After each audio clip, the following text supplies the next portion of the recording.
Salam alaikum, bonsoir à tous. J'espère que vous allez bien. Je pense que vous arrivez maintenant à me recevoir, s'il vous plaît.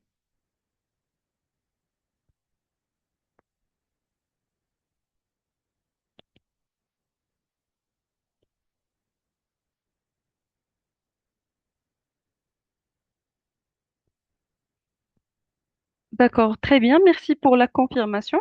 Donc, on est en retard de 33 minutes. Ça veut dire que on va rajouter une séance supplémentaire pour rattraper le retard qu'on a eu aujourd'hui. Je m'excuse pour le problème technique. Sinon, quand même, on va procéder au niveau de notre explication. Donc, comme j'ai expliqué dans le groupe WhatsApp, on aura une séance, une journée, la deuxième journée sera libre. Mais puisqu'on a un retard, donc forcément demain, on va faire une séance. Donc comme ça, on pourra rattraper les minutes que nous avons perdues ce soir à cause de ce problème technique. Alors, je vous ai dit l'autre fois au niveau du groupe WhatsApp, donc puisqu'il y avait une petite confusion en ce qui concerne voilà, le calcul, en ce qui concerne le tonne équivalent pétrole, donc la l'unité standard de mesure TEP. Donc, j'ai dit que je vais faire un petit éclaircissement. Donc, comme ça, il n'y aura pas d'ambiguïté. Je pense que oralement, c'était pas assez clair. Alors, en général, s'il vous plaît, quand on parle de la tonne équivalent pétrole, c'est une unité de mesure de l'énergie parce que quand même, ça va être indispensable de le réexpliquer pour les personnes qui ne sont pas habituées. Tout simplement parce que, comme étant un responsable en environnement et en énergie, parce que dans le cadre du bilan carbone, on ne parle pas uniquement de l'environnement, mais on parle aussi de l'énergie. Donc, vous aurez être confronté à des situations pour calculer le bilan, bien sûr, énergétique. Et pour calculer le bilan énergétique, il faudra additionner des énergies qui sont différentes. Par exemple, de l'électricité. Donc, on a une unité différente, c'est le kilowattheure. On a, par exemple, le gaz, on a le bois, on a le charbon. Donc, on n'a pas la même unité de base énergétique qui va permettre de faire additionner ces grandeurs physiques qui sont différentes. Notamment, je ne peux pas, par exemple, faire additionner un poids avec un volume, avec une quantité d'énergie, avec une longueur, par exemple. Donc, dans ce cas, il faudra une unité standard qui va nous permettre de faire une comparaison sur une même base énergétique. Du coup, les scientifiques ou bien les experts ont inventé la tonne équivalent pétrole. C'est une unité de mesure de l'énergie. Ça veut dire avant de faire quoi que ce soit, donc de faire additionner des énergies ou faire des calculs ou même des comparaisons, il faudra que toutes les quantités d'énergie dont on parle soient euh, voilà, traduites ou bien soient exprimées en utilisant cette unité-là, TEP, pour qu'on puisse par la suite comparer et faire additionner. Il correspond à la quantité de chaleur dégagée par la combustion d'une tonne de pétrole brut standard. Alors, qu'est-ce qu'ils ont fait voilà, les experts? Ils ont mesuré pour une tonne de pétrole brut combien ça donne de l'énergie, combien ça dégage de l'énergie. Ça veut dire la quantité de chaleur. Ils ont utilisé cette unité comme unité de calcul. C'est comme si, par exemple, je vous dis que pour le ciment, on a 10 paquets de 2 kilos. Donc, je sais que pour chaque paquet, j'ai 2 kilos. Et pour tous les paquets, j'ai 2 kilos fois les 10 quantités. Ça veut dire que donc, je peux faire le calcul en se basant sur une seule base. Donc, nous, ce paquet de ciment, notamment l'équivalent ici, c'est on a pris une tonne de pétrole brut, on a fait la combustion, on a calculé la quantité de chaleur qui va être dégagée et on a fait on a fait sortir une valeur de référence. La valeur de référence, c'est que une tonne de pétrole brut standard, il donne ou bien il dégage à peu près 11 630 kWh d'énergie.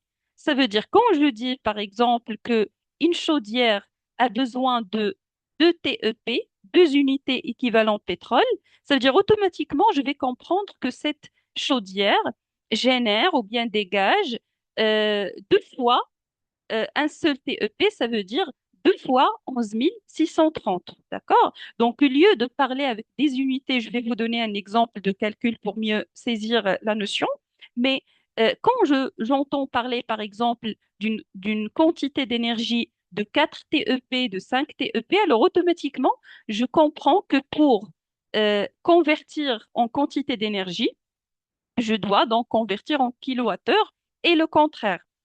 Pour pouvoir exprimer mes quantités d'énergie en TEP, je dois d'abord convertir toutes les quantités que j'ai en kilowattheures et on va voir comment ça se passe. Alors, si par exemple votre usine consomme 11 630 kilowattheures, qui est la valeur de référence d'électricité, alors elle a consommé l'équivalent énergétique de 1 TEP. Alors, si je veux dire que voilà, l'usine, par exemple, votre usine consomme 10 TEP, alors automatiquement, 10 TEP, ça veut dire que je vais multiplier 11 630 par 10 et comme ça, on a une unité standard équivalente qui facilite le calcul et qui va bien sûr servir comme règle de mesure.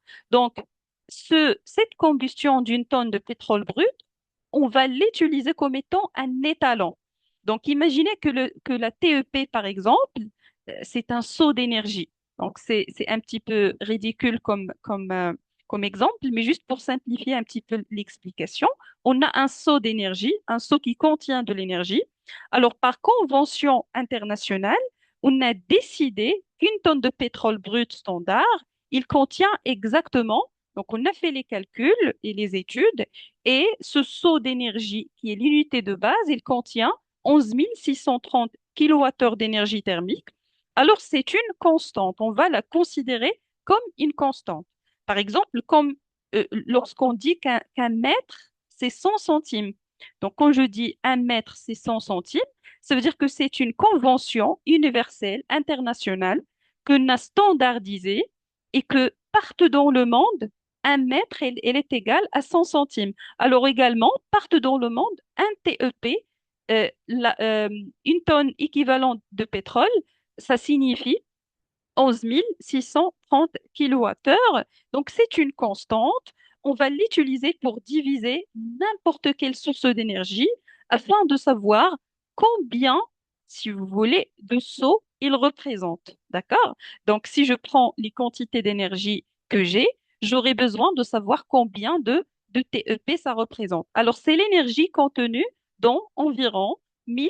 Donc, si vous voulez, par exemple, une petite analogie, lorsque je veux dire que euh, on a 1160 litres de mazout, si je fais mes calculs, donc je fais convertir en kilowattheures et puis je fais diviser par 11 630 kilowattheures, je vais me retrouver avec un seul TEP. Donc la combustion de 1160 litres de mazout, c'est l'équivalent énergétique de 1 TEP. Ça veut dire automatiquement ça comporte 11 630 kilowattheures. Alors, c'est ça l'utilité de cette unité de base. Donc, c'est une unité de base. Également, une tonne de pétrole brut sur une balance, ça veut dire, c'est aussi question de poids. Donc, si par exemple, j'ai une ressource énergétique en poids, ça veut dire une tonne par exemple de pétrole, alors je vais comprendre que environ, ça donne une quantité d'énergie de 11 630 kilowattheures. Alors, on va prendre plutôt un exemple de calcul. Donc, comme ça, vous allez saisir un petit peu la notion. Le bilan énergétique d'une usine qui utilise trois sources d'énergie différentes pour fonctionner. Alors, imaginez que vous êtes responsable environnement et que vous allez calculer ou bien faire le bilan énergétique d'une usine qui utilise trois sources d'énergie différentes pour fonctionner. Alors, on a par exemple, on a fait un inventaire, un audit énergétique, et on a ce tableau comme résultat.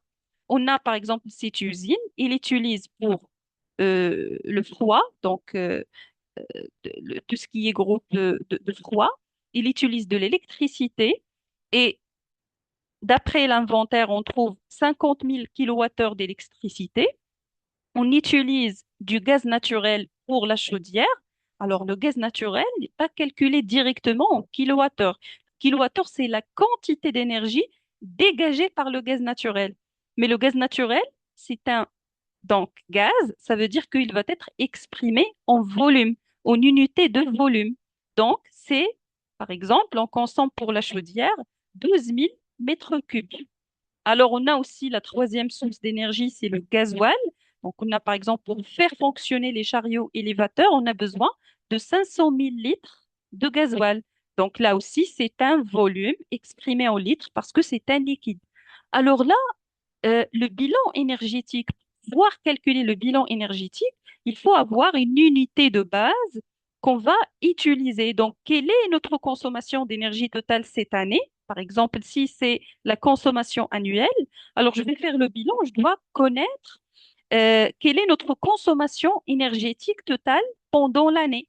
Donc, ça veut dire, je ne peux pas faire, par exemple, des calculs en laissant les mêmes unités. Je ne peux pas additionner ce qui ne s'additionne pas. Si j'ai des pommes avec une troisième, une orange, je ne peux pas dire que j'ai trois pommes ni j'ai trois oranges. Parce que les oranges, c'est un fruit, les pommes, c'est un autre fruit.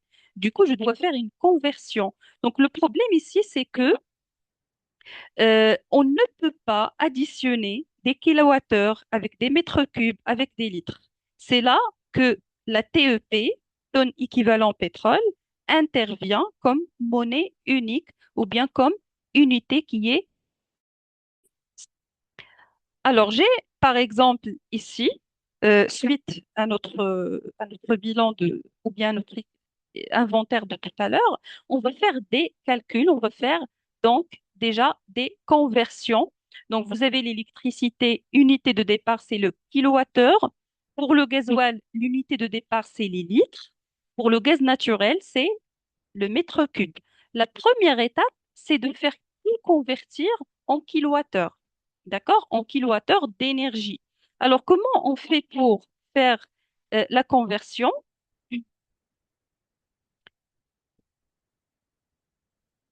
Exactement. Donc, gaz naturel, c'est un vecteur d'énergie et pas une énergie directe. Donc, c'est pourquoi il faut savoir combien d'énergie il va dégager.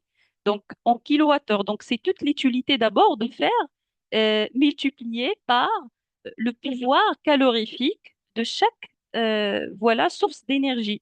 Donc, chaque source d'énergie, chaque vecteur énergétique est là un pouvoir calorifique euh, dans la chimie, en tout cas, qui est déjà préétabli et connu, et on va faire la multiplication pour en déduire combien d'énergie va être dégagée par cette source d'énergie. Donc, vous avez le gasoil, c'est en litres, alors je vais multiplier par le PCI ou bien le pouvoir calorifique. Alors, où trouver ces informations?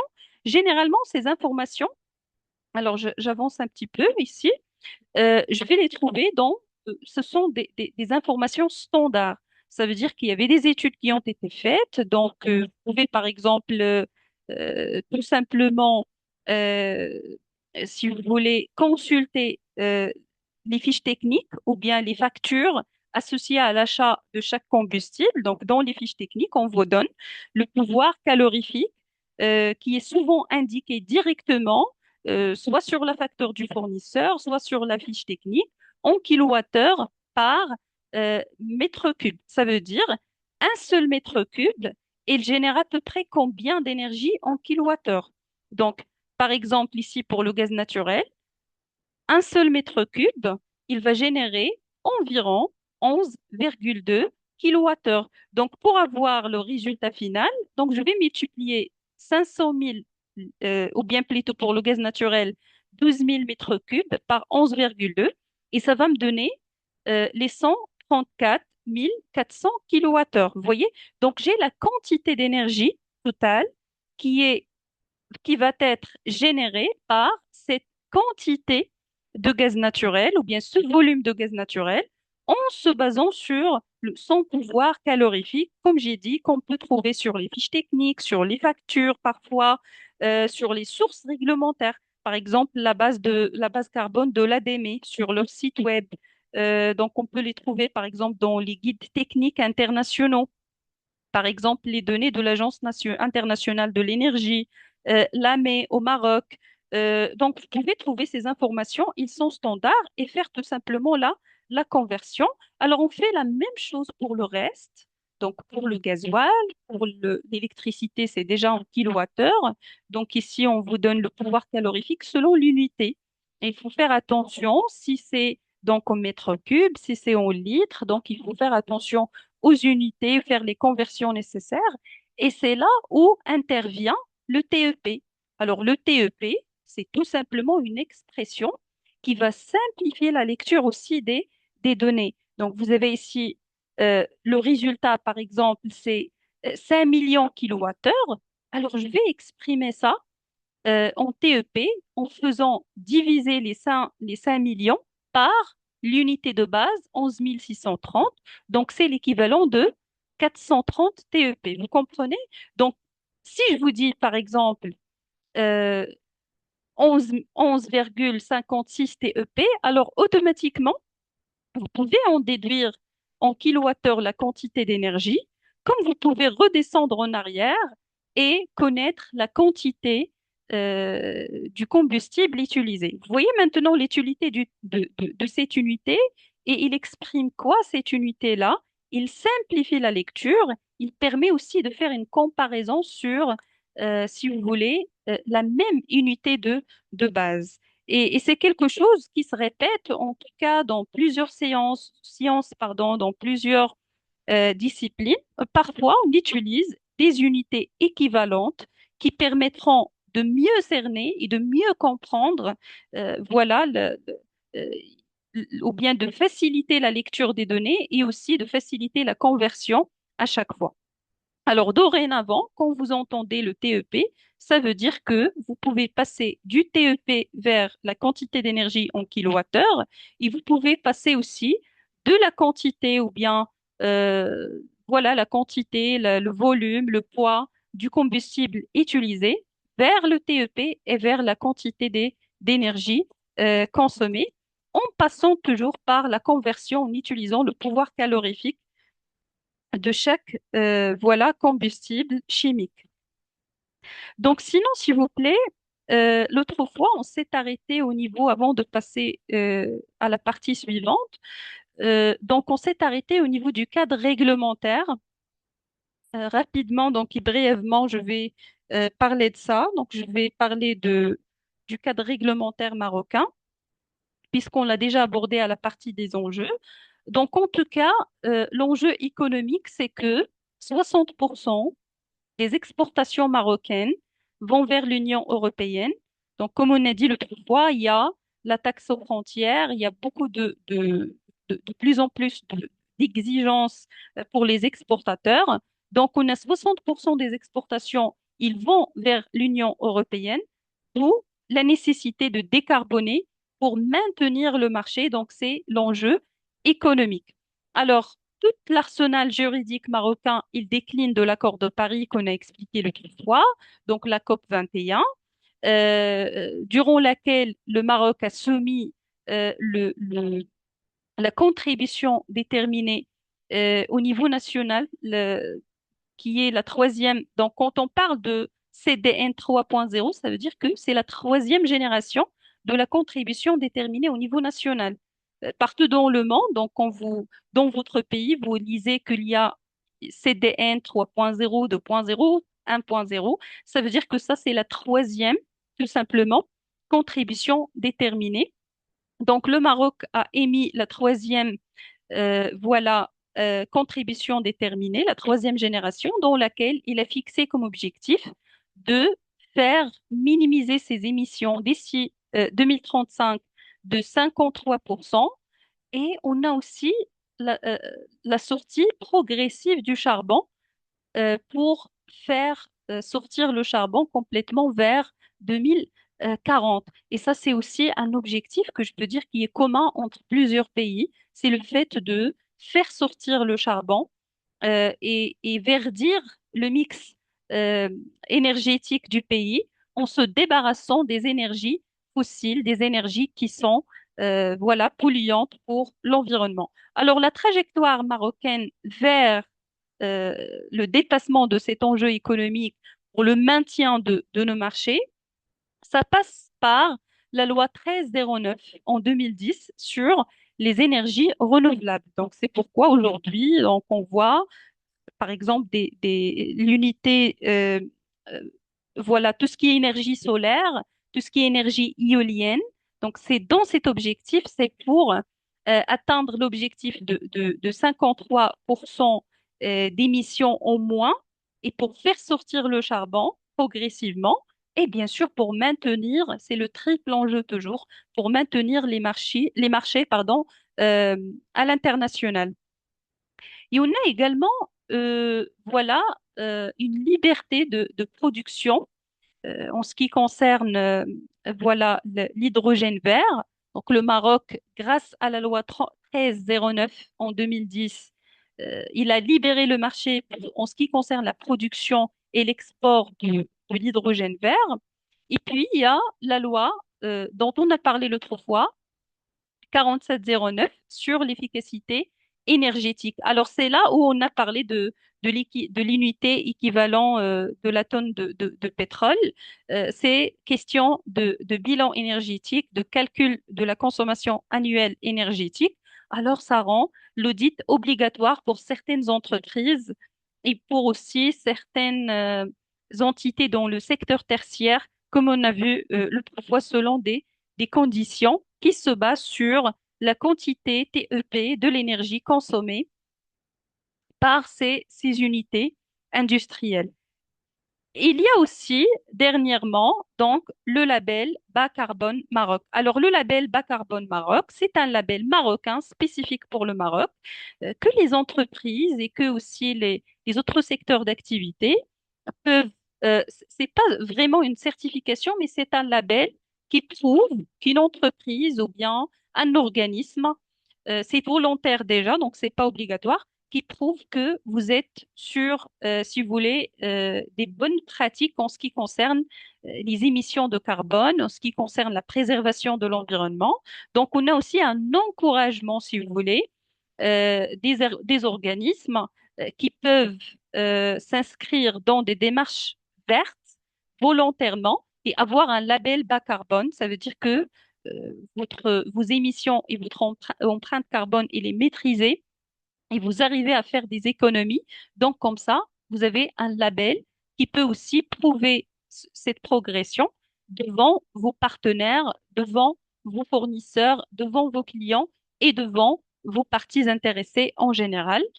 Et voilà, le Maroc, donc, il cherche à maintenir en tout cas cette, ces progressions pour arriver à son objectif ultime. Alors, au niveau de l'Afrique, on a une trajectoire Maroc-Afrique. Bien sûr, il y a quand même une relation entre les pays africains en ce qui concerne les collaborations dans le domaine de la préservation de l'environnement et l'enjeu toujours de l'export et les communs. Alors, on a un enjeu européen et mondial qui va bien sûr impacter directement également euh, l'axe nord-sud de l'Afrique et les échanges entre les pays africains, aussi bien que les échanges entre l'Afrique et les pays européens et le reste du monde. Donc, c'est pas uniquement quand je donne l'exemple du Maroc, ça ne veut pas dire que ça concerne uniquement, voilà, les pays, le Maroc tout simplement, mais cela concerne tout autant nos amis et partenaires d'Afrique subsaharienne présents aussi dans notre formation aujourd'hui.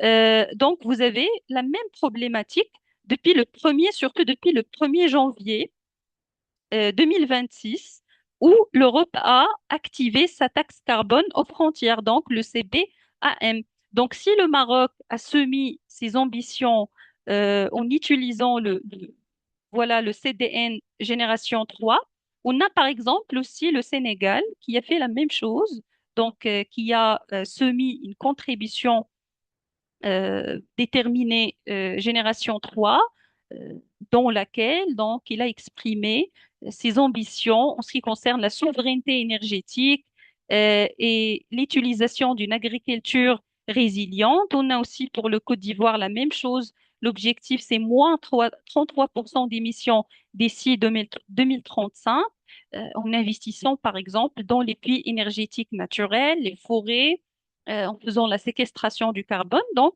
c'est pour vous montrer que la balance Afrique et Europe, c'est une balance qui va nous permettre, ou bien plutôt, on va avoir des échanges systématiques avec le monde entier, si et seulement si on respecte également les enjeux mondiaux en ce qui concerne l'empreinte carbone. Donc, le CBM, c'est le mécanisme d'ajustement carbone aux frontières qui était en vigueur depuis janvier 2026. Alors là, on peut dire que tout simplement, cet enjeu-là, bien qu'il a un impact sur le Maroc, mais il a aussi un impact sur le reste des pays africains sur le même degré.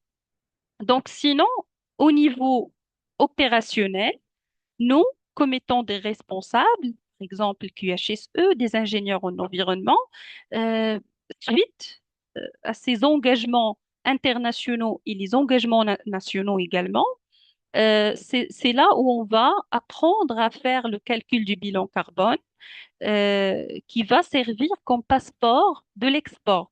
Donc, passer, exporter pour toute l'Afrique et exporter aussi vers l'Europe, ça va nécessiter forcément un savoir-faire en ce qui concerne le calcul du bilan carbone et la souveraineté carbone en général pour rester sur le même degré de vigilance par rapport, voilà, aux autres pays. Donc ça, c'était juste un résumé qui nous a resté de la séance première. Maintenant, on va passer à la séance 2, donc la séance d'aujourd'hui, qui est normalement consacrée pour bâtir euh, les premières bases solides de calcul pour votre bilan carbone. Parce que maintenant, la question qui se pose, c'est la question du comment et la question de la méthode à utiliser pour passer de la théorie vers la mesure.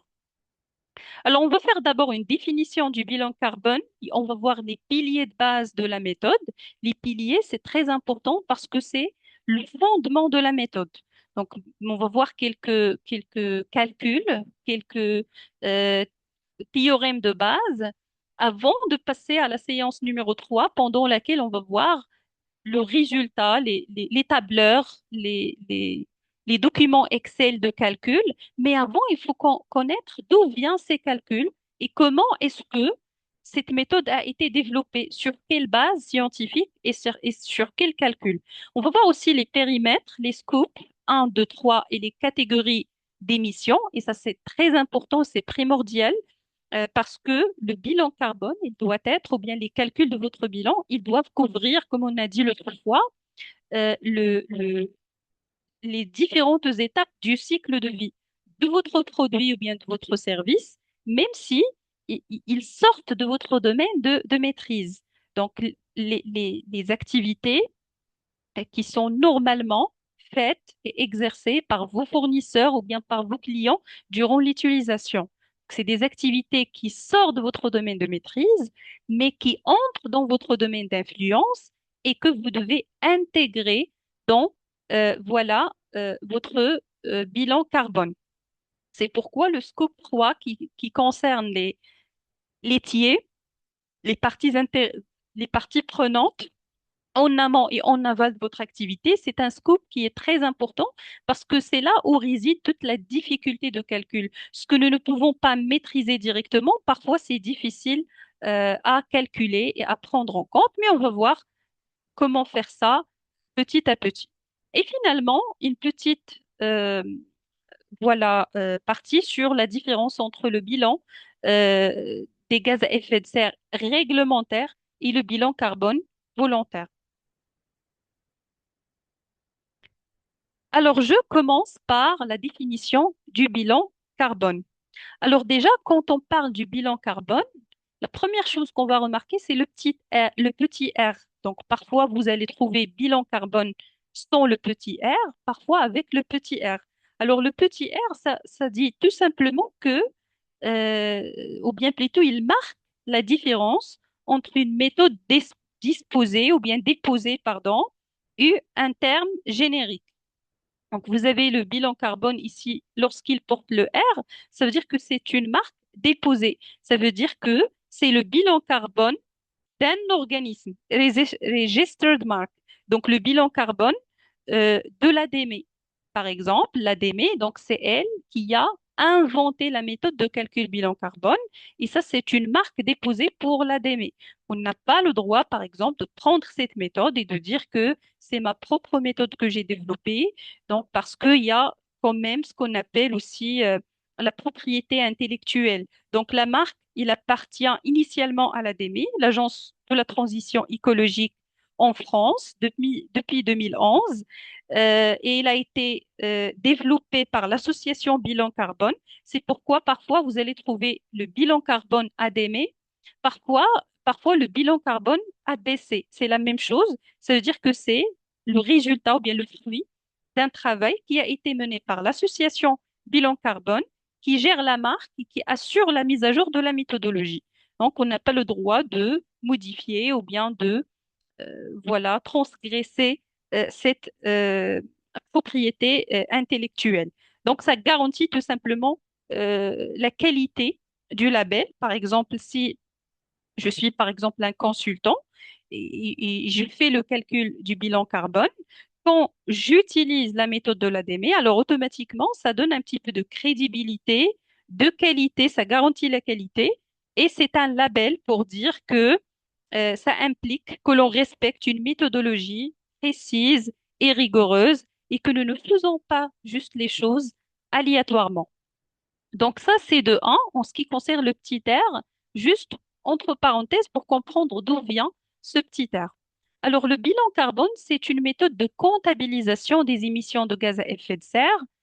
Ça veut dire que il va nous permettre tout simplement de faire des calculs euh, qui permettent de donner une estimation de la quantité des gaz à effet de serre générés par une activité ou bien générés par des procédés qui sont responsables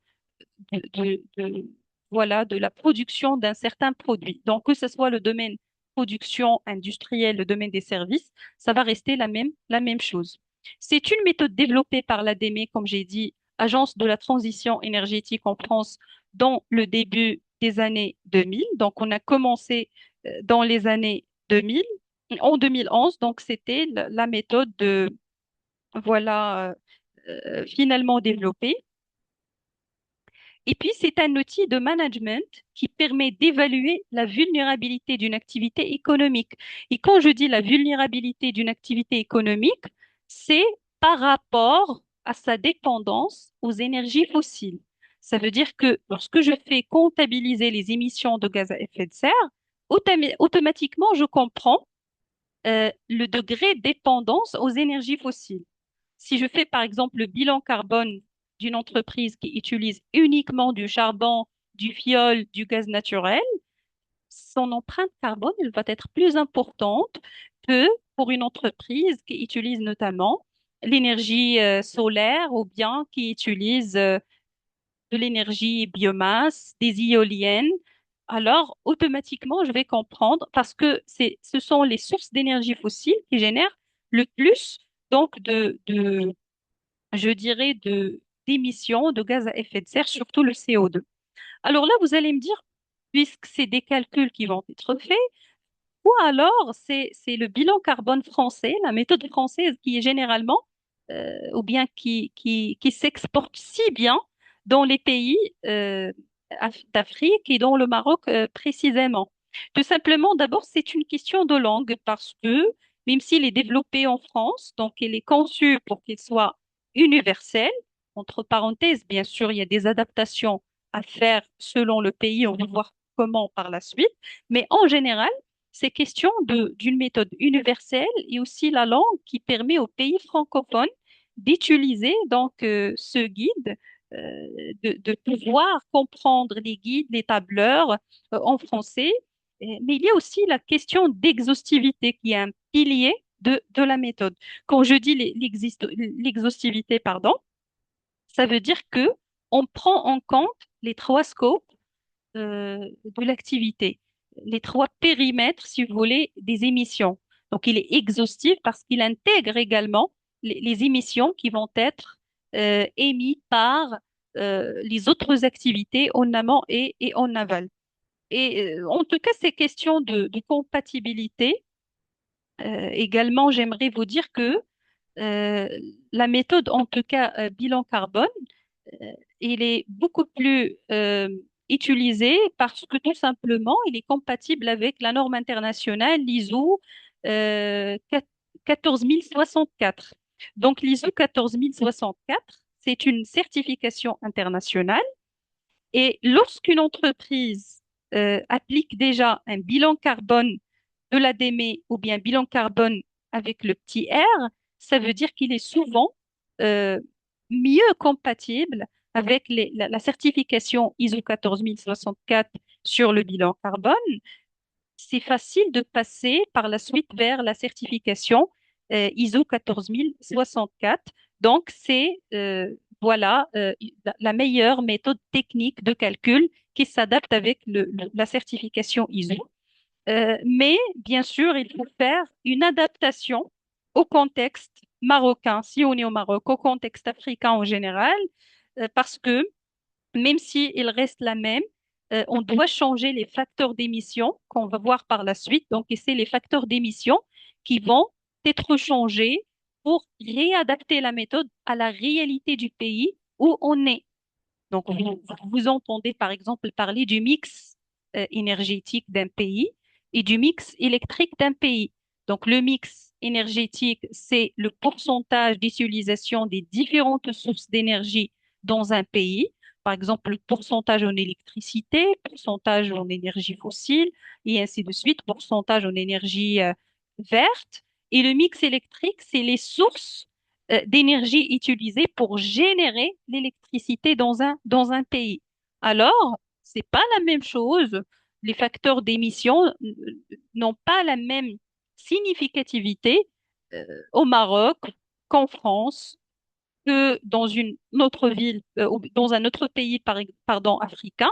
Et on va voir c'est quoi les facteurs d'émission euh, en progressant, mais juste pour vous dire que même si la méthode reste standard et universelle, il y a des adaptations qu'il faut faire pour que ça soit applicable au territoire national, euh, voilà, et à la réalité nationale. Alors, il faut faire d'abord une distinction. On a compris maintenant le bilan carbone, c'est quoi? En général, bien sûr, c'est une méthode de comptabilisation des émissions de gaz à effet de serre, mais il faut faire la distinction entre trois notions importantes. Donc, le bilan carbone, principalement, il va désigner la méthode de l'ADME, la méthode de l'ABC, l'association bilan carbone. C'est un outil de management complet, les calculs, la stratégie de réduction, le plan d'action. Donc, ça, c'est le bilan carbone avec le petit r. Mais il y a aussi les inventaires des gaz à effet de serre. Donc, l'inventaire des gaz à effet de serre, ça, c'est un terme qui est beaucoup plus général. Donc, terme générique utilisé par la norme ISO 14064. Alors, s'il vous plaît, entre parenthèses, quand je parle de l'ISO 14064, c'est une certification. Le bilan carbone de l'ADME, on ne parle pas de certification au sens strict. Ça veut dire on fait pas euh, on se certifie pas bilan carbone forcément. Donc on a une attestation de vérification. Donc il y a une vérification de conformité de la méthodologie qui va être faite, mais on l'appelle pas ça une vraie certification, par exemple comme l'ISO. Donc on ne parle pas dans le cas du bilan carbone d'une certification au sens strict du terme, mais on va dire tout simplement, on vous donne une attestation qui vous dit qu'un bilan est conforme à la méthodologie de l'ABC et c'est une attestation tout simplement de bon usage des outils. Ça veut dire que vous appliquez très bien la méthode et vous utilisez très bien les outils de calcul et vous avez une stratégie de réduction. Contrairement à l'ISO 14064, alors c'est ici que l'on parle d'une certification. Ou bien on parle précisément des audits, des vérifications qui vont être faites. Donc, l'entreprise, comme pour les autres systèmes de management, par exemple, de la qualité, de l'environnement, de la santé et sécurité, donc l'entreprise, il peut faire une demande de certification après avoir mis en place son système de management ou bien son système voilà, son inventaire gaz à effet de serre. Donc, dans ce cas, il peut faire appel à un organisme tierce partie indépendant, comme par exemple l'Imanor au Maroc, comme l'AFNOR en France, comme le Veritas, SGS, donc les cabinets tout simplement qui délivrent les certifications ISO. Donc, ils viennent, ils vous envoient des auditeurs, ils font des audits pour les calculs que vous avez faits et pour tout le système. Si tout est juste, alors on vous délivre un certificat de conformité. Alors, à ne pas confondre, s'il vous plaît. Quand je vais mettre en place un bilan carbone selon la méthode ADME, ça me facilite l'obtention de la certification ISO 14064, mais le bilan carbone en lui, ce n'est pas une méthode certifiable. Vous avez tout simplement une reconnaissance de conformité. Alors sinon, l'ISO, s'il vous plaît, 14064, comme j'ai dit, c'est une norme internationale. C'est un ensemble d'outils pour quantifier vos émissions de gaz à effet de serre, pour surveiller vos émissions de gaz à effet de serre, pour faire des rapports et aussi pour vérifier le système tout entier. Et il se divise en général en trois parties. Donc, je vous enverrai par la suite les documents de l'ISO 14064 pour ceux qui sont intéressés. Mais juste à titre d'information, l'ISO 14064, c'est trois documents. C'est en trois niveaux. Donc, vous avez le premier niveau, c'est la 14064 une, c'est pour les organismes. Donc, c'est la partie, je peux dire, qu'on utilise pour définir comment fixer, par exemple, des limites. Donc, quel, quel est le domaine d'application de la certification, comme le 9001, la 14001 et ainsi de suite. Donc, on a un domaine d'application qu'on va définir les limites de la certification. Donc, c'est le document numéro un qui impose ces exigences. Il vous donne si vous voulez, des lignes directrices pour quantifier vos émissions, pour supprimer vos émissions, pour rédiger le rapport d'inventaire. Donc, cette partie-là, je peux dire que c'est, entre parenthèses, la cousine du bilan carbone de l'ADME. C'est l'équivalent du bilan carbone de l'ADME. C'est assez sérieux aussi et qui permet de répondre à beaucoup d'exigences en ce qui concerne la certification. Donc, on a une petite similitude là-dessus. Donc, il y a, si vous voulez, des points communs techniques. Et puis, vous avez le niveau 2, donc l'ISO 14064 numéro 2. Alors là, si vous entendez parler de cette norme, ça c'est pour les projets, juste pour ne pas faire la confusion.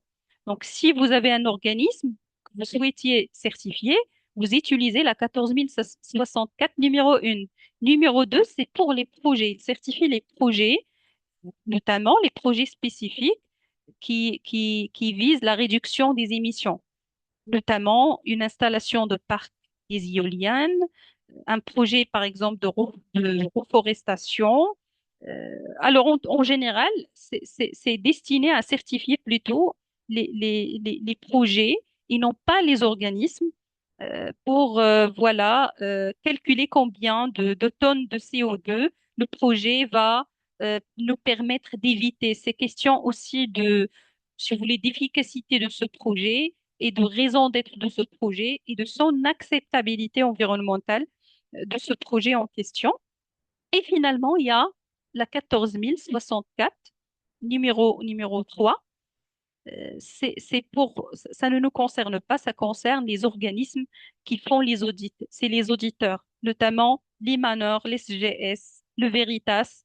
Ils utilisent donc cet ISO 14064 pour réussir et faire les audits en toute transparence. Donc, faites attention et faites la distinction entre l'inventaire GES des gaz à effet de serre selon l'ISO 14064 et le bilan carbone. L'inventaire de gaz à effet de serre, il est aussi utilisé comme terme pour le GHG protocole. Donc, c'est un terme administratif international. Alors,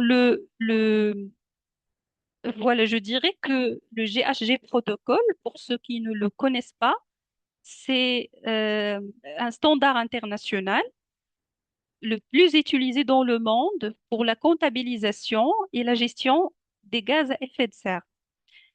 Alors, je peux dire que le bilan carbone, il est français, il est d'origine française. Alors, le GHG protocole, c'est le langage universel de la finance des émissions carbone à l'échelle internationale.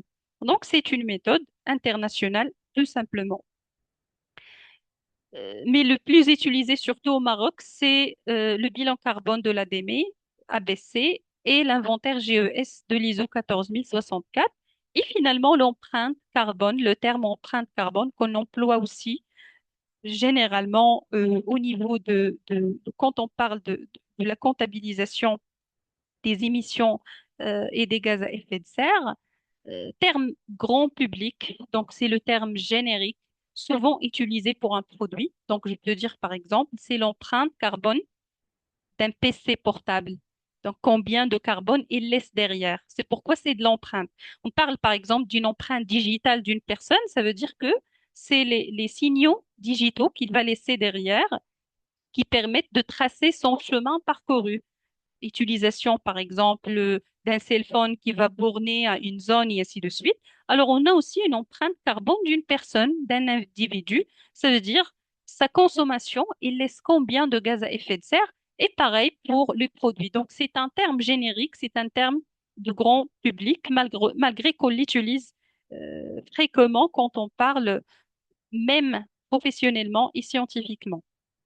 Alors, je passe maintenant après ces définitions et distinctions entre ces termes aux trois piliers de la méthode. Maintenant, les bases de calcul de la méthode bilan carbone et en général de l'inventaire de gaz à effet de serre. Il repose sur quel pilier? Alors, on a l'exhaustivité. Le premier principe ou bien le premier pilier, c'est le pilier de l'exhaustivité. Alors, on ne compte pas seulement ce qui sort de la cheminée de l'usine, mais toutes les émissions directes et indirectes nécessaires à l'activité. Donc, c'est ce que j'ai dit tout à l'heure, c'est que on part de la consommation de l'énergie, de la matière, de l'utilisation des services, on applique un facteur de conversion et on calcule l'impact carbone. Par exemple, je pars de l'étape, par exemple pour une cimenterie, le calcul du bilan carbone, il part dès l'étape extraction de la matière première, dans des carrières notamment, euh, le broyat, plutôt le transport, le broyage, les procédés internes de l'organisme jusqu'à la livraison du produit et son utilisation. Donc, on va dépasser les étapes internes vers les étapes aussi externes. Je vous donne notamment, c'est aussi la notion des scopes. Lorsqu'on parle de l'exhaustivité, c'est la notion de scope 1, 2, 3 qu'on va voir plus tard. Si je vous donne notamment un exemple pratique, alors je vais prendre quoi comme exemple? On prend notamment une unité de une conserve. Non, je ne vais pas prendre la conserverie, donc parce qu'on va la voir dans l'étude pratique de la formation. Je vais prendre une unité de trituration des olives, par exemple. Alors, on a, pour une unité de trituration des olives, on a d'abord ce que l'on voit, ça veut dire la partie émergée, la partie que nous pouvons voir directement dans l'organisme et qui consomme de l'énergie. Donc, quand on consomme de l'énergie, forcément, on génère des gaz à effet de serre. Par exemple, dans une unité de trituration des olives, ce que je peux voir, moi, quand je fais l'inventaire de la consommation énergétique, je peux voir notamment la chaudière. Donc, J'utilise notamment des déchets ou bien des grignons des olives, notamment les restes des olives. Je mélange ça avec du gaz naturel pour chauffer de l'eau que j'utilise pour l'extraction. Donc ça, c'est une activité interne, d'accord, qui consomme de l'énergie, donc qui génère des gaz à effet de serre, surtout parce qu'on utilise ici des énergies de combustion. On utilise la combustion et on utilise du gaz, tout simplement. Il y a aussi, je peux dire, par exemple, la facture de l'électricité. Donc, on est branché notamment à l'ONE au Maroc, l'Office national de l'électricité et de l'eau potable. On achète de l'électricité. Alors, l'électricité, bien que nous, on la consomme directement, mais il faut savoir, bien sûr, qu'il ne faut pas oublier que l'électricité, à la base, chez l'ONE, il est généré en utilisant de l'énergie thermique qui va chauffer de l'eau et cette vapeur d'eau qui va tourner des turbines. Alors derrière la production de l'électricité, il y a l'émission de gaz à effet de serre. Et quand j'utilise beaucoup trop d'électricité, alors c'est comme si j'encourage à produire plus de l'électricité et à utiliser plus de sources euh, non propres d'énergie. Donc j'ai par exemple les chaudières, j'ai les compteurs qui comportent l'électricité pour faire tourner des centrifuges et pour l'éclairage de mon usine. Vous avez par exemple les climatiseurs. Donc, si on a des climatiseurs, alors on peut avoir, ça c'est courant, des fuites de gaz réfrigérant par exemple, pour les unités notamment de stockage de l'huile triturée. Et puis nous avons les camions, par exemple, et les véhicules de transport qui consomment du diesel forcément, et pour faire la livraison, pour faire. Alors, qu'est-ce que je fais compter ici? Je fais compter tout ce qui entre dans l'activité de l'organisme. Alors ça, c'est le minimum de base. Mais on parle ici d'un principe d'exhaustivité. Ça veut dire que ce n'est pas le tout.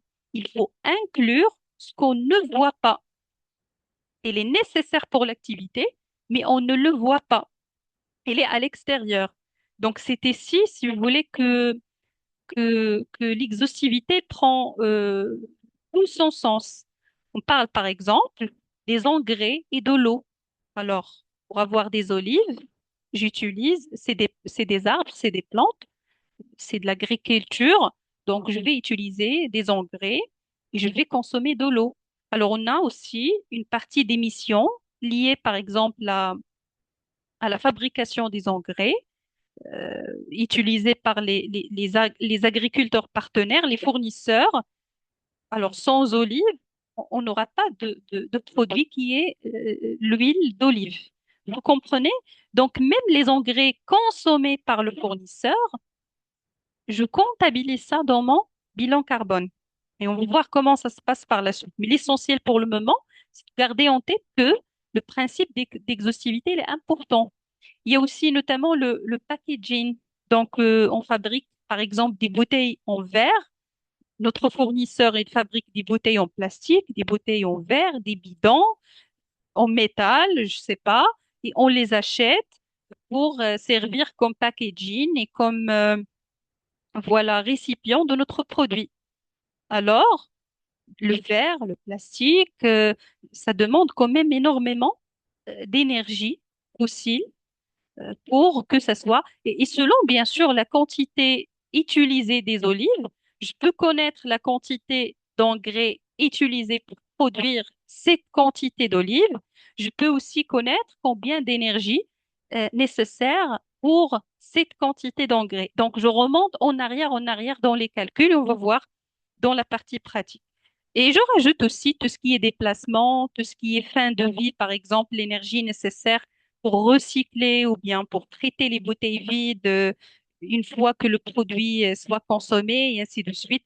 Donc, vous voyez qu'il y a quand même il y a aussi même les déplacements, par exemple, des ouvriers. Alors, on a un trajet, par exemple, quotidien pour 20 ouvriers, pour les administratifs, pour venir travailler. Alors, on utilise des voitures, des bus. Automatiquement, il y a la génération de gaz à effet de serre. Alors, ça, c'est le principe de l'exhaustivité qu'on va détailler lorsqu'on va parler des scopes 1, 2, 3 et également qu'on va voir pratiquement dans l'étude de cas de la conserverie de poissons. Le deuxième pilier, et ça c'est un pilier très important parce que c'est le fondement, c'est l'approche physique. Alors on va s'attarder ici un petit peu plus parce que l'approche physique, elle est très importante. Alors l'approche physique, c'est quoi?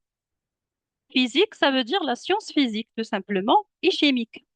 On transforme des données d'activité, donc on a un inventaire qu'on veut faire pour calculer le nombre de litres, par exemple, de gasoil qu'on consomme, le nombre de kilowattheures d'électricité qu'on consomme, les tonnes d'acier achetées, etc., etc. Et on va transformer cette consommation en équivalent carbone CO2. Ça veut dire combien on peut estimer de quantités de CO2 qui vont être générées après l'utilisation de l'énergie contenue dans ce nombre de litres de gasoil, kilowattheures d'électricité, tonnes d'acier acheté, et ainsi de suite. On va voir petit à petit comment ça se passe jusqu'à l'arrivée au calcul équivalent carbone grâce à des facteurs d'émission, en utilisant des facteurs d'émission. Alors déjà, en gros, avant d'entrer dans les détails, l'approche physique, c'est traduire l'activité de l'entreprise en flux de matière et d'énergie. Donc, je dois comptabiliser les flux de matière et les flux d'énergie qui entrent et qui sortent avant de les convertir en gaz à effet de serre. Ça veut dire avant d'utiliser l'unité équivalent carbone pour exprimer combien de gaz à effet de serre vont être générés par les quantités de matière et les quantités d'énergie consommées. Et ce passage entre les quantités d'énergie et de matière vers l'estimation de la quantité de CO2 générée, ça se fait à travers des facteurs d'émission qu'on va expliquer davantage. Alors d'abord, passons à l'explication de cette approche physique, parce il est très important, donc on va l'expliquer en détail. Alors l'approche physique, en comptabilité classique, on compte des dirhams. Alors, quand je fais de la comptabilité, je compte les flux qui entrent et les flux qui sortent, le bilan, si vous voulez, commercial, je ne sais pas comment ça s'appelle, le bilan en tout cas de l'organisme en chiffre d'affaires, la trésorerie, donc tout ça. Donc c'est question d'argent. Alors pour le bilan carbone, on va comptabiliser des unités physiques. Donc toute l'approche physique, il utilise des grandeurs physiques, il utilise la science de la physique tout simplement. Alors vous avez des litres de gasoil, des volumes, donc notamment dans l'inventaire, je dois savoir exactement si on utilise par exemple du gasoil, je dois connaître combien et le volume notamment annuel consommé, les tonnes d'acier ou bien de ciment, ça veut dire la masse. Donc j'ai aussi des poids à calculer, des kilowattheures en électricité. Donc ici, parce que, comme j'ai précisé tout à l'heure, quand je consomme du gasoil ou bien du ciment, de l'acier comme matière, parce qu'il y a les flux d'énergie, les flux de matière, je connais déjà que ça a un impact sur tout ce qui est émission. Donc, si j'utilise du gasoil ou bien du gaz naturel ou bien du charbon, je sais qu'il y aura, par exemple, une combustion avec des réactions chimiques qui vont générer tout simplement des gaz à effet de serre, principalement, bien sûr, le CO2. Mais quand je parle d'électricité, c'est question de prendre en compte les scopes dont on a parlé tout à l'heure. C'est-à-dire cette électricité que je consomme et que j'achète moi comme une forme d'énergie, je dois prendre en compte les gaz à effet de serre et l'empreinte carbone euh, durant la transformation de cette énergie du feu vers un courant électrique. Donc on sait que la majorité de l'électricité mondiale elle est encore produite par des combustions. Ça veut dire automatiquement voilà, je consomme de l'électricité, je ne dois pas juste prendre en compte les autres sources d'énergie que je peux voir directement générer des gaz à effet de serre, mais je prends en compte que cette électricité chez le fournisseur, par exemple l'ONE ou autre, euh, il a consommé de l'énergie fossile principalement pour générer cette quantité. Notamment, on a une combustion qui a été faite, donc on brûle du charbon, du gaz naturel ou bien du pétrole pour générer une chaleur intense qui va être utilisée pour vaporiser, transformer l'eau en vapeur d'eau avec une pression élevée. Et puis, cette énergie-là, cinétique contenue dans la vapeur d'eau, il va être transformé en énergie mécanique. Ça veut dire que la vapeur, il va tourner une turbine ou bien plusieurs, et puis il va générer un courant électrique. Ça veut dire que on a en général un alternateur qui va convertir l'énergie mécanique en énergie électrique et ainsi de suite. Donc, automatiquement, je connais que cette électricité, elle n'est pas propre. Et tant que je la consomme, ça veut dire que je contribue à produire plus d'électricité et cette électricité-là, elle n'est pas propre de la source. Donc, bien sûr, on peut trouver dans le mix électrique d'un pays, on peut trouver quand même des sources d'énergie propres, mais je parle en général. Généralement, les pays aujourd'hui, ils utilisent de l'électricité qui est générée par des combustions d'énergie fossile. Alors, je ne sais pas, est-ce que vous êtes familiarisé avec le mix énergétique, le mix électrique, mais c'est important. Plus tard, dans les calculs, on va l'utiliser. Je vais expliquer le principe maintenant, mais on va revenir en arrière par la suite parce qu'on va utiliser ces notions. Alors, dès le départ, j'aimerais bien que vous fassiez la distinction entre le mix énergétique, le tout, et le mix électrique qui représente une partie du mix énergétique. Alors, je sais que c'est un petit peu, ça crée de la confusion, mais il y a quand même une nuance à- à faire distinguer. Alors, le mix énergétique, c'est la consommation totale d'énergie d'un pays pour tous les usages. Ça veut dire que ça englobe toutes les sources d'énergie primaires d'un pays, notamment euh, toute l'énergie consommée dans un pays pour alimenter, par exemple, les voitures et les véhicules. C'est l'essence, la consommation en essence, en diesel, ou bien tout ce qui est utilisé pour le chauffage, comme le gaz et le fioul.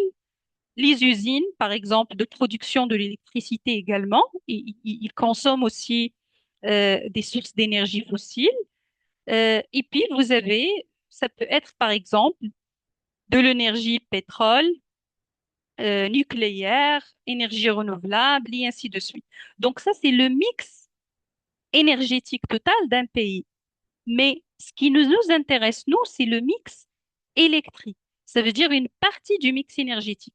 Donc, notamment, si je peux dire que le Maroc utilise plusieurs sources d'énergie pour le transport, pour les véhicules, et il y a aussi une source d'énergie électrique. Alors, je prends cette source d'énergie électrique et je cherche d'où vient cette énergie. Donc, ça, c'est le mix électrique. C'est un sous-ensemble du mix énergétique. Il représente uniquement la répartition des sources qui sont utilisées pour produire de l'électricité. Ça veut dire, pour produire cette quantité d'électricité, j'ai utilisé combien de ressources fossiles et quelles sont les sources de ces ressources fossiles.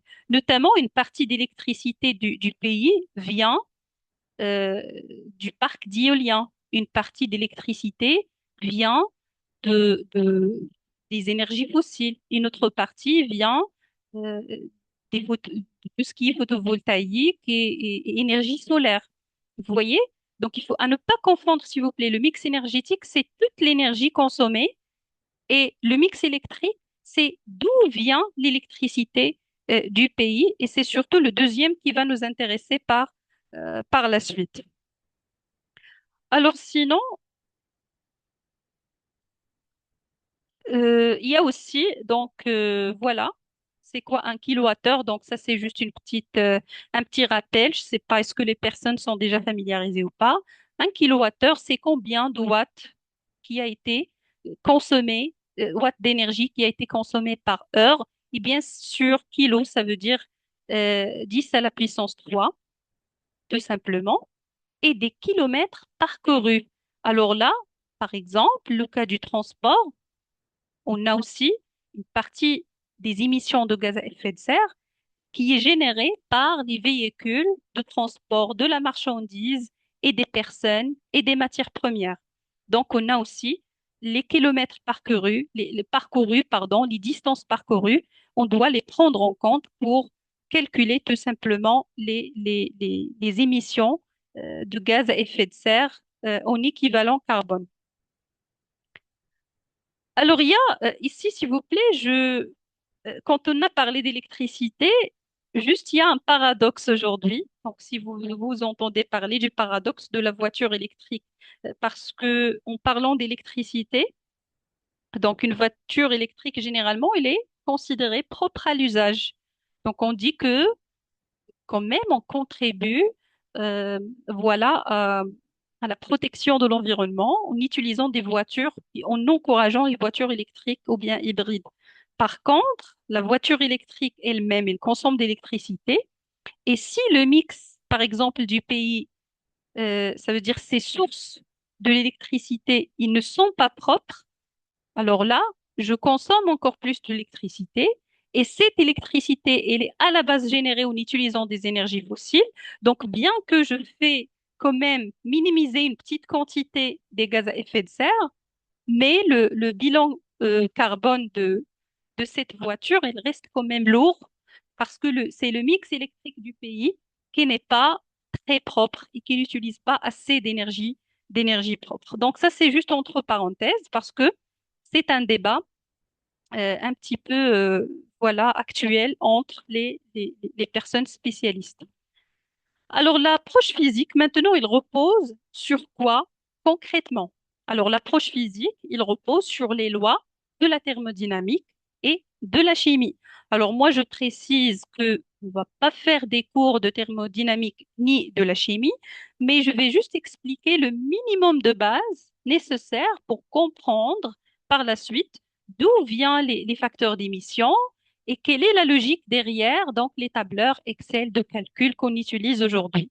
Mais je vous rassure que lorsque vous allez faire votre bilan carbone, vous n'êtes pas obligé à utiliser toujours des lois de la thermodynamique ou bien de la chimie, puisqu'il y a déjà les facteurs d'émission préétablis. Mais pour comprendre c'est quoi un facteur d'émission, c'est pourquoi je vous ai intégré quelques explications ici. Alors, la première loi, c'est le principe de la conservation de la matière. C'est ce qu'on appelle la loi de Lavoisier en chimie. Rien ne se perd, rien ne se crée, tout se transforme. Donc, tout simplement, les flux qui entrent, c'est les mêmes flux qui sortent de la matière. Donc, je consomme une quantité de matière, par exemple, je dis n'importe quoi, de bois, qui va être utilisé qui va être brûlé pour produire de l'énergie. Alors automatiquement, si je fais le calcul de ce qui sort de ce four de combustion, je vais trouver la même quantité d'énergie, mais qui prend des formes physiques différentes.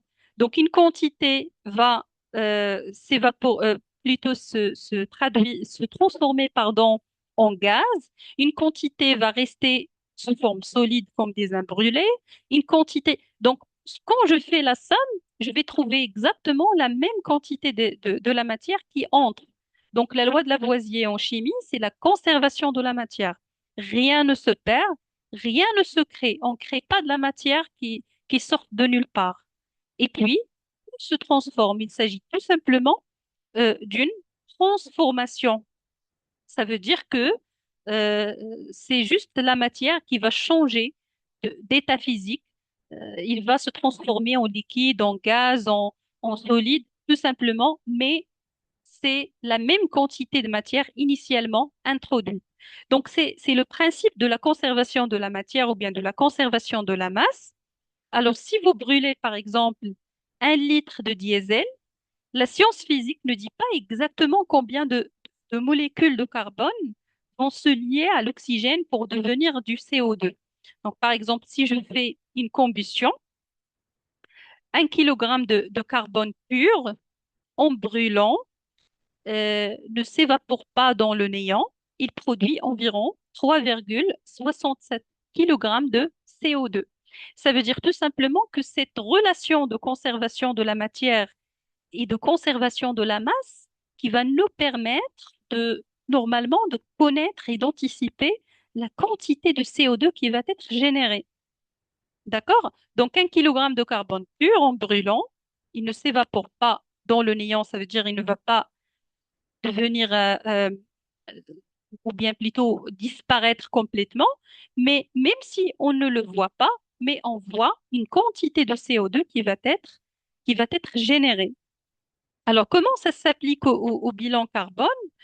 Tout simplement, euh, quand vous brûlez ce carbone, contenu par exemple dans le bois, dans le charbon ou bien le pétrole, il va se combiner avec l'oxygène. C'est la simple réaction de combustion, et il va générer le CO2. Donc, c'est ça ce qui nous intéresse dans le principe de conservation de la matière. Ça veut dire automatiquement, je brûle, alors je génère des gaz à effet de serre, principalement le CO2. Bien sûr, dans la combustion, c'est pas toujours une combustion parfaite, donc on peut trouver aussi voilà, éléments, mais juste pour comprendre le principe, on a toujours un principe de conservation. La même quantité, c'est une réaction équilibrée. La même quantité qui entre, c'est la même quantité qui sort. On parle ici de la matière, la quantité de la matière.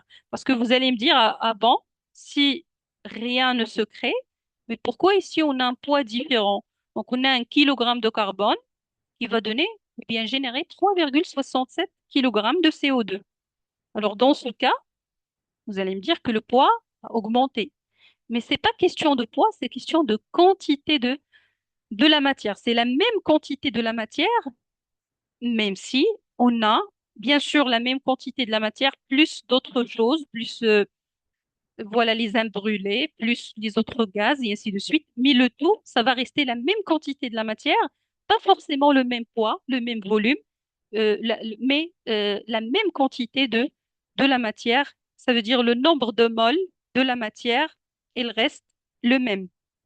Donc ça, c'est la loi de Lavoisier, le principe de conservation de la matière qu'on va utiliser par la suite pour savoir quels les coefficients, par exemple, stoichiométriques ou bien les coefficients d'émission, pardon, les coefficients d'émission qui ont été générés et que nous pouvons, Dieu merci, prendre et utiliser directement sans faire des calculs à chaque fois. Alors sinon, il y a la deuxième loi, c'est le premier principe de la thermodynamique, c'est la conservation de l'énergie. Alors, qui s'applique euh, voilà, à la matière, s'applique également à l'énergie. Donc, on a un principe de conservation de l'énergie. L'énergie ne peut être ni créée ni détruite.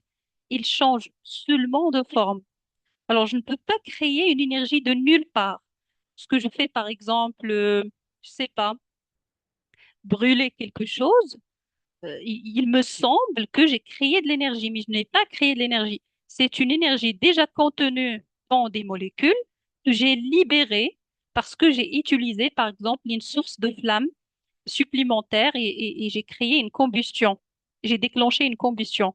Mais l'énergie, en général, qui est dans la planète, c'est la même quantité d'énergie, mais il change tout simplement de forme. Donc l'énergie ne peut être ni créée ni détruite.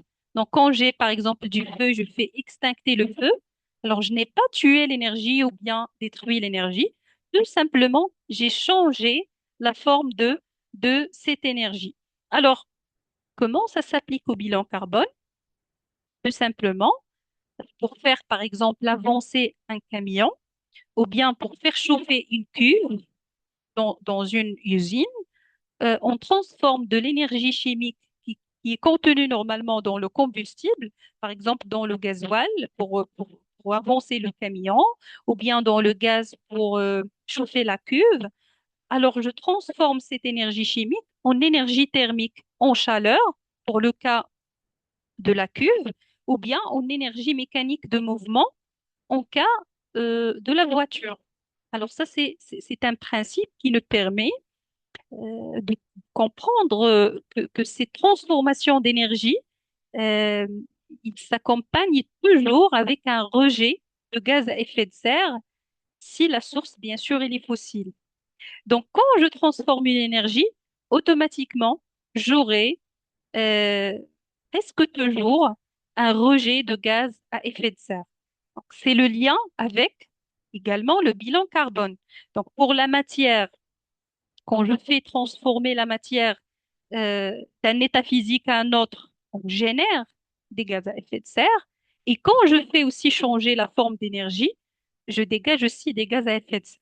D'où vient, tout à l'heure, quand je vous ai dit, il faut faire l'inventaire des flux de matière et des flux d'énergie. Le bilan carbone, c'est le fait de comptabiliser les flux de matière et les flux d'énergie. Pourquoi? Parce que c'est l'énergie et la matière, en les transformant, on dégage du CO2. Donc, si je veux chercher d'où viennent les émissions dans mon activité, c'est tout simplement les points où j'ai une transformation énergétique ou bien une transformation de la matière, que ce soit, par exemple, pour créer de l'énergie mécanique, de l'énergie hydraulique, biomasse, et ainsi de suite, la même chose. Donc, j'ai une transformation. Alors, sinon, on va prendre un petit exemple pour mieux cerner ce principe-là. Une usine qui a besoin de vapeur pour cuire des aliments ou pour chauffer un procédé chimique. Donc, on a besoin de vapeur haute pression tout simplement, ou bien de vapeur chaude, soit pour cuire, c'est-à-dire pour générer une énergie, ou bien transformer vers une énergie thermique, ou bien autre donc type d'énergie. Alors, on a le stockage. Lorsqu'on va faire le bilan carbone, l'inventaire des, des, des sources d'émissions carbone, je commence déjà par la première étape du procédé. Là, je parle à l'intérieur de l'usine. On a le stockage de l'énergie sous forme, par exemple, de combustible, fiole ou bien gaz. Donc, la première forme d'énergie, c'est une forme d'énergie chimique. Alors, l'énergie, elle est stockée dans les liaisons chimiques des molécules, du fiole ou bien du gaz, et c'est une forme d'énergie, je peux dire, dormante. Ça veut dire qu'il est, elle est là, elle est juste prête à être libérée. Elle n'est pas créée, mais elle est prête à être libérée. Deuxièmement, deuxième étape, c'est l'étape combustion. Donc, c'est dans le brûleur où on fait transformer cette énergie chimique en énergie thermique. Ça veut dire on va brûler le combustible. La réaction chimique, il va rendre les liaisons entre les atomes et les molécules de notre combustible, ce qui va générer une énergie thermique ou bien plutôt c'est une transformation d'énergie chimique en énergie thermique et cette chaleur qui chauffe l'eau de la chaudière. Alors c'est là où on a la génération, ou bien la libération de CO2. Mais la quantité de CO2 qui est libérée ici, elle dépend de la quantité de matière qu'on a stockée initialement. Parce que c'est cette quantité-là, si j'utilise plus de fioul, plus de gaz, automatiquement, on va générer plus d'émissions de gaz CO2. Et puis, vous avez donc le chauffage de l'eau, de la vapeur. Donc, toujours une forme d'énergie thermique, mais c'est également une énergie cinétique parce que la vapeur, donc, il bouillit. On va faire bouillir, pardon, de l'eau. On va créer une vapeur sous pression. Donc, automatiquement, on a transformé ça en énergie cinétique. Et puis, on a l'utilisation dans le procédé, ça veut dire une énergie, soit mécanique ou bien, selon donc le besoin, mécanique, si on utilise par exemple la vapeur d'eau pour faire tourner des turbines ou bien pour voilà, faire un mouvement en général. Sinon, ça peut rester de l'énergie thermique si on veut chauffer tout simplement quelque chose, une cuve ou bien ou bien autre.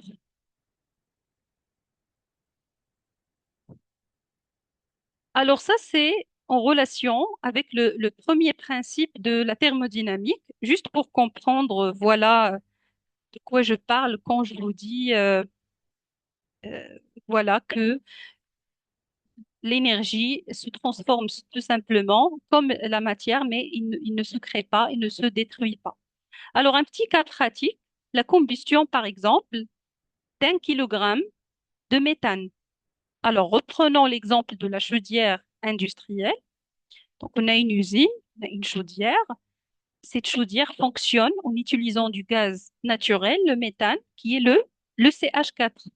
Alors, pour produire de la chaleur, énergie thermique, l'usine va brûler du gaz.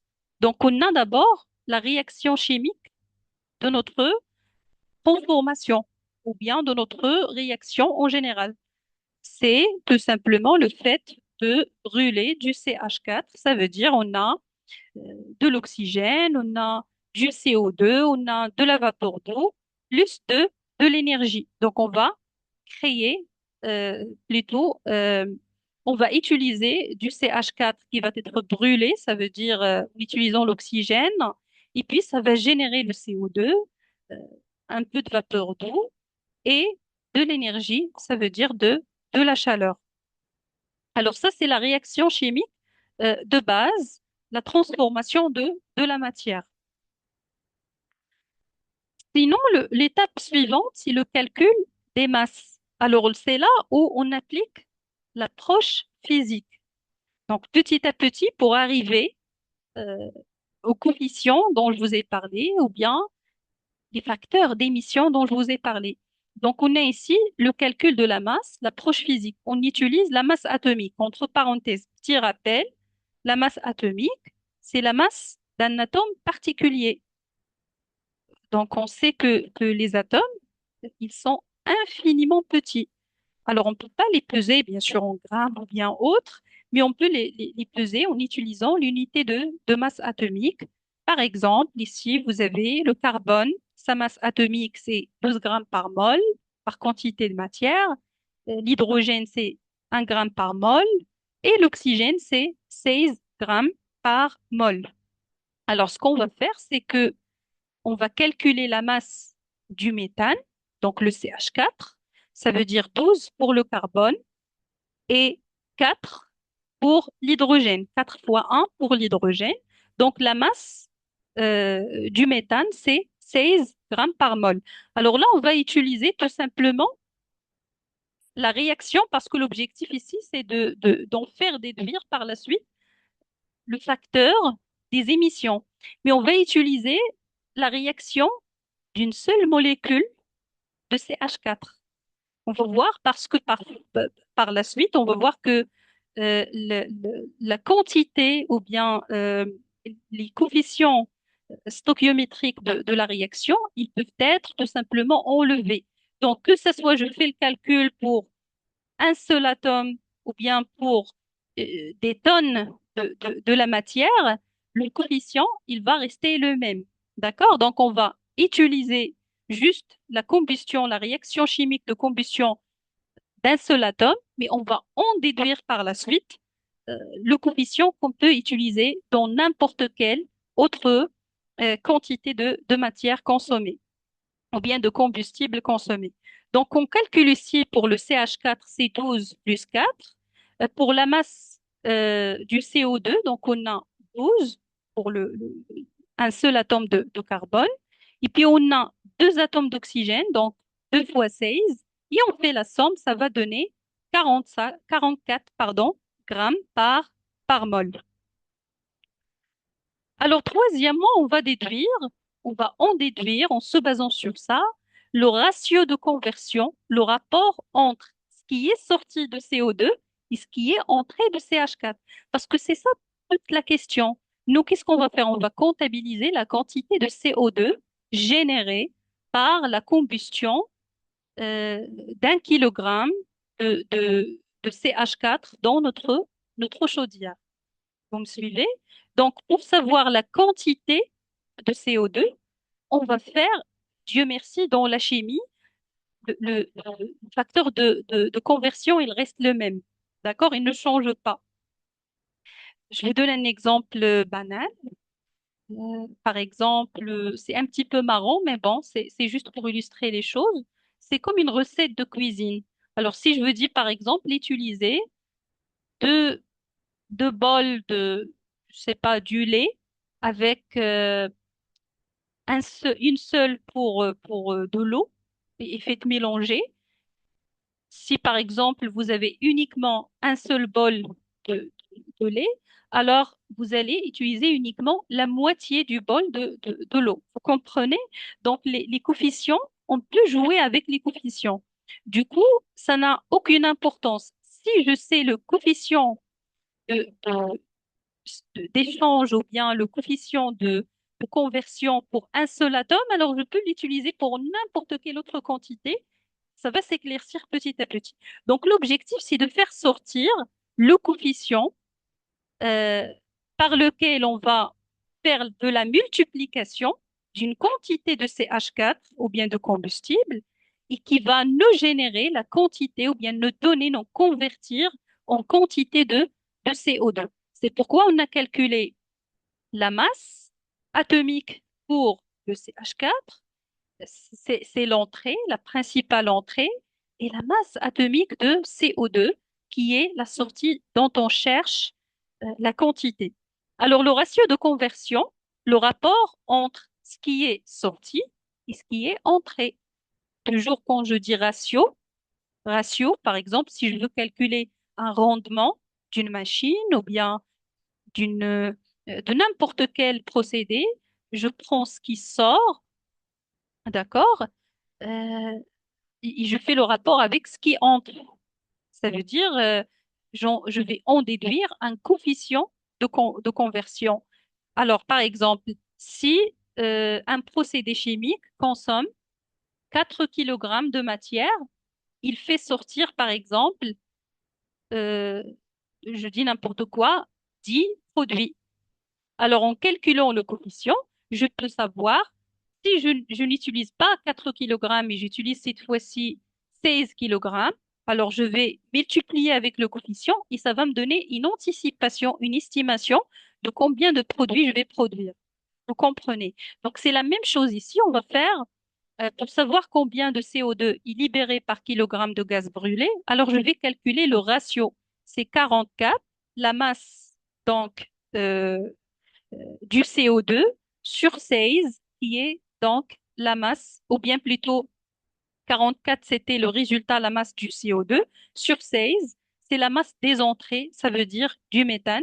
Et je me retrouve avec un ratio de, si vous voulez, 2,75 de résultat comme ratio. Bien sûr, il n'a pas d'unité. Les ratios, ils n'ont pas d'unité parce que les deux, l'entrée et la sortie, ils ont euh, systématiquement la même unité.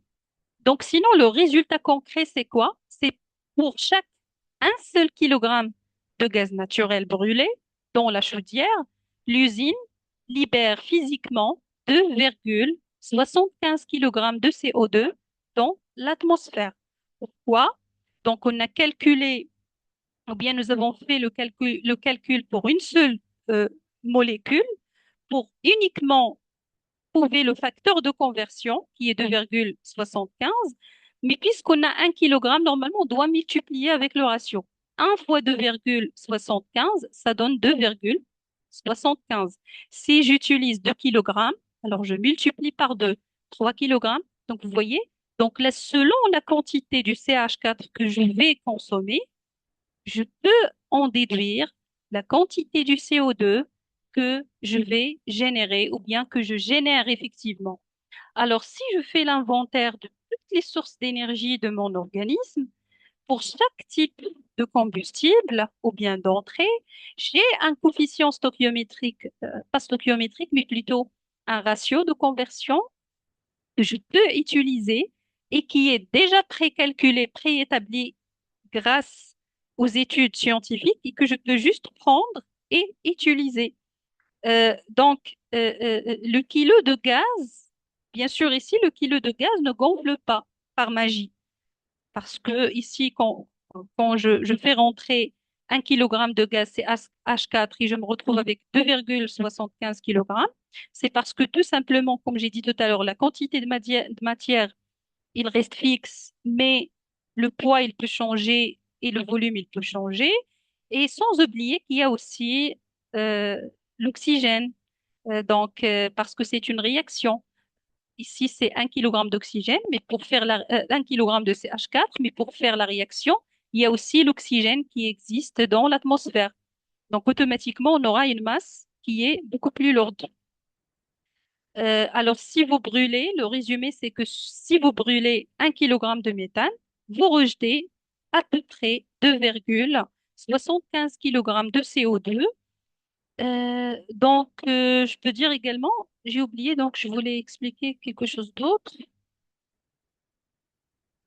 Alors, le 2,75, c'est un coefficient multiplicateur, bien évidemment.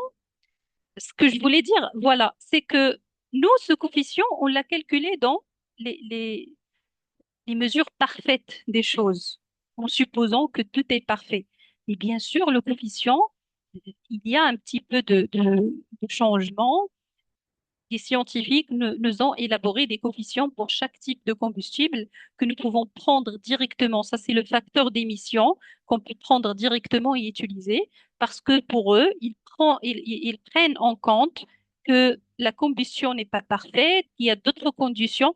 Donc, leur coefficient, il est beaucoup plus fiable. Mais là, c'est pour vous montrer comment ça se passe déjà à la base et d'où vient ce coefficient multiplicateur et comment il a été élaboré. Alors sinon, le lien avec l'énergie, alors c'est là où on va utiliser le pouvoir calorifique. Donc ici, on a, si vous voulez, estimer la quantité de CO2 qui va être générée. Également, dans certains cas, on aura aussi besoin de connaître la quantité d'énergie qui va être générée pendant ce processus. Alors, on a quelques données physiques. 1 kilogramme de gaz naturel libère environ 15 kWh d'énergie thermique. Alors, d'où viennent ces informations? C'est en utilisant le pouvoir calorifique. Alors, le pouvoir calorifique, c'est tout simplement une mesure de la quantité d'énergie qui va être générée sous forme de chaleur que peut libérer notamment une quantité de combustible comme le bois, le gaz, l'essence, et lors de sa combustion complète. Ça veut dire c'est la richesse, si vous voulez, énergétique de chaque combustible.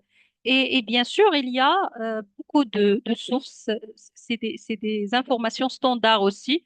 Donc, chaque combustible a un pouvoir calorifique qu'on peut tout simplement trouver dans les sources scientifiques, dans les portails électroniques. Donc, c'est pas une information difficile à trouver, ce qui nous permet de convertir aussi euh, ou bien de connaître aussi la quantité d'énergie qui va être générée. Parce qu'ici, quand on parle de bilan carbone, il y a toujours un lien avec le bilan énergétique, notamment dans vos factures ou bien dans vos relevés. On ne peut pas toujours trouver un poids en kilogrammes, mais on parle toujours en kilowattheure. Donc, c'est là que l'on lie l'énergie avec voilà le carbone. Pour générer une quantité d'énergie, on a une quantité d'émissions qui est associée. Alors sinon, le calcul du facteur d'émission, c'est que on va faire donc euh, voilà, ça c'est le ratio. Donc on a compris maintenant le ratio de conversion qui nous a aidé voilà à connaître combien de CO2 va être généré. Maintenant, on va en déduire le facteur d'émission. Alors le facteur d'émission, il est exprimé en CO2 équivalent par kilowattheure. Donc, vous avez 2,75 kg de CO2 généré qu'on a calculé tout à l'heure. On va le diviser par 15 kWh qui est la richesse comme j'ai expliqué tout à l'heure, énergétique qui est connu d'être généré par un kilogramme, voilà, de gaz naturel en se basant sur son pouvoir calorifique. Alors, en faisant euh, voilà, ce calcul, on va trouver ce qu'on appelle un facteur d'émission. Ça veut dire on a par kilowattheure, on génère combien? C'est ça l'objectif. Parce que ici, on a dit on génère combien en général par rapport à la quantité de combustible.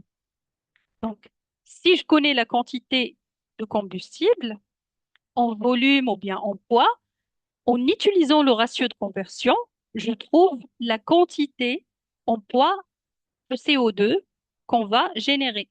Mais puisqu'on parle généralement langage énergie dans le bilan carbone, ça veut dire qu'on a besoin de connaître par kilowattheure combien voilà, de gaz à effet de serre va être généré. Donc, vous vous rappelez tout à l'heure au départ, on a calculé la somme en kilowattheure de toute l'énergie qui va être générée par différentes sources d'énergie. Alors, cette somme qu'on a calculée, qu'on a additionnée, par exemple, entre les différentes sources d'énergie, j'ai besoin d'un coefficient ou bien d'un facteur d'émission euh, par lequel je peux multiplier pour trouver ou bien estimer la quantité équivalente de CO2 qui est susceptible d'être générée. Donc, 2,75 kg de CO2, c'est la quantité générée pour cette combustion de 1 kg.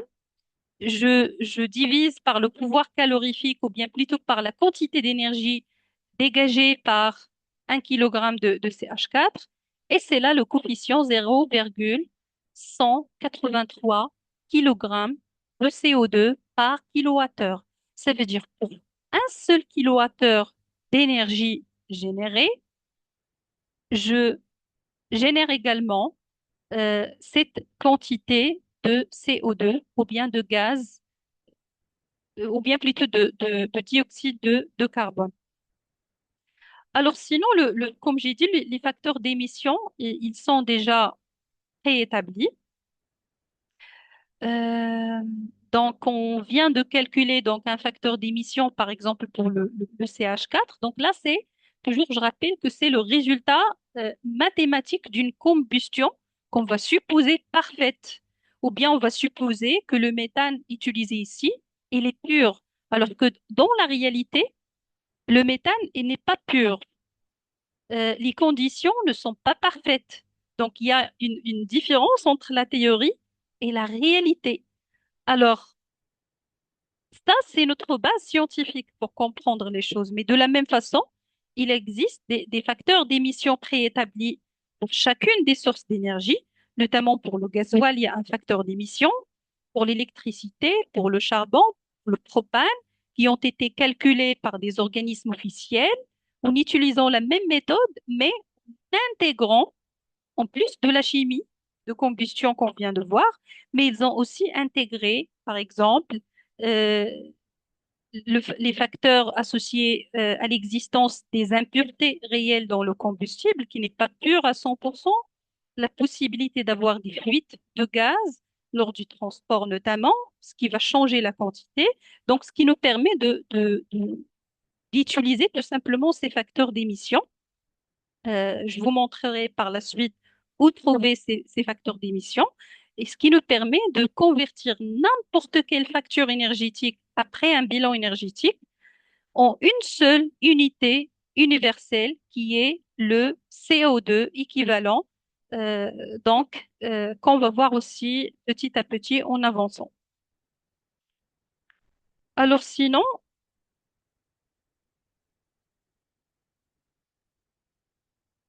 ça c'est un exemple de coefficient, tableau de coefficient, tout simplement. Vous pouvez trouver ça aussi dans voilà, les sources techniques, site web de l'ADEME ou bien autres sources scientifiques. C'est standard et c'est universel. Donc, vous avez par exemple pour le gaz naturel, ici le coefficient c'est 0,2 parce que celui qu'on a calculé, comme j'ai dit, ne prend pas en compte la possibilité d'avoir des impuretés, des fuites, des conditions non parfaites. mais pour les scientifiques, ils ont intégré ces conditions. L'unité, c'est le kilogramme de CO2 équivalent par kilowattheure. Et le résultat final, c'est en kilogrammes de CO2 équivalent, c'est-à-dire après le calcul, après la multiplication avec le coefficient. Pour l'électricité au Maroc, pourquoi au Maroc? Parce que ça dépend du mix électrique. Je reviendrai vers ça dans la séance de demain, Inch'Allah. Donc, on a un mix électrique et en utilisant ce mix électrique, on a un coefficient de 0,65 kilogrammes de CO2 équivalent par kilowattheure. Donc, ça, c'est l'unité du coefficient. Donc, si j'utilise une source d'énergie électrique, supposons que je consomme, par exemple, je dis n'importe quoi, 500 000 kilowatts par heure d'électricité au Maroc, alors pour trouver le résultat final en kilogrammes de CO2 équivalent, alors je vais multiplier par ce facteur. Mais ce coefficient, il change selon le pays et le mix électrique du pays. Et même au Maroc, on peut avoir un nouveau mix électrique si, par exemple, le pays augmente la quantité des sources vertes d'énergie électrique. Pareil pour le gasoil, le charbon. Et on veut voir pour les fuites également de gaz, comment peut-on faire nos calculs. Alors, pour résumer, s'il vous plaît, on se retrouve demain, parce que comme j'ai dit, puisqu'on n'a pas commencé à l'heure, donc on va faire une séance demain aussi pour avancer et compléter la séance 2. Normalement, on reste toujours sur la séance 2, mais comme résumé, j'aimerais dire que on n'est pas obligé, comme responsable, de faire à chaque fois des calculs. Donc, les coefficients, ils sont déjà disponibles et déjà calculés. Mais il est très important de comprendre. On ne va pas refaire la chimie à chaque audit, mais c'est très important de comprendre d'où viennent les choses et le pourquoi du comment des choses. Voilà, pour partir sur des bases solides. Alors, où trouver les coefficients? Vous pouvez les trouver sur les sites de l'ADEME, sur aussi les portails de la GIEC, ou bien les lois également de chaque pays. Sinon, s'il vous plaît, je vous invite à regarder la vidéo de ce soir, de poser vos questions dans notre groupe WhatsApp pour vous répondre avant d'avancer demain, pour ne pas avoir des ambiguïtés en ce qui concerne déjà ce qu'on a vu aujourd'hui. Alors, je vous remercie. On se retrouve demain, Inch'Allah, pour compléter, voilà l'explication.